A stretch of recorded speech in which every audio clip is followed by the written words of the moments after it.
On this farm, I am shearing Texel sheep. These sheep are averaging around 165 to 185 pounds for females and 75 to 85 kilograms for females. They are pretty big if you ask me.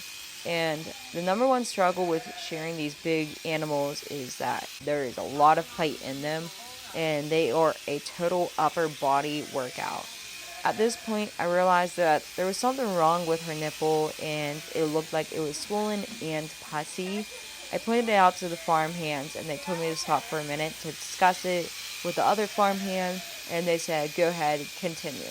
So I went on and I was just very cautious about the area, tried not to be too close with it and like nick it too much, and it was pretty bad. It was leaking liquid and I just was super cautious, trying not to hit it that much. So I do start off with the stomach of the sheep, went down the right leg, down the left leg, around the crotch area, and then up that hind leg.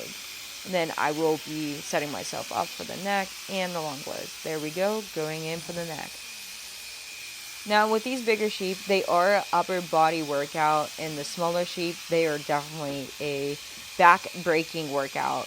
I don't know if you just noticed that, but I was with a arched back and I tucked my back inwards because shearing sheep, it feels like you're constantly arched over them, trying to hit every single angle and being very cautious with your eyes and following the shears the entire time. You're gliding up and down their body because you don't want to nick them. But having a straight back is so necessary because if you don't have a straight back, you're going to be in terrible back pain. And with my setup, I have a cable.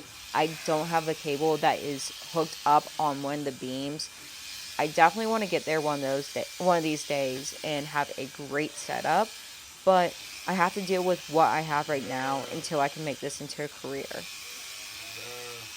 Those setups are very expensive, but they are so necessary because with my cable, there is times that I had a sheep that kicked the cable out of my hands and kicking the shears out of my hands.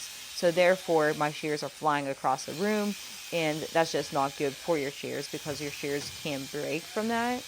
And also, it can cut you or something else, which is very dangerous. So in the future, I'm definitely going to buy the good equipment. But this is the best part. I already did the long blows and I'm almost done. You have to make sure that you do not put your hands inside the wool, because if you do and pushing it backwards, that can cause a tension wrinkle and you could accidentally nick her. But this job was very beautiful. I did not even nick her once. I think it was about 15 minutes from beginning to end. And she is looking fine.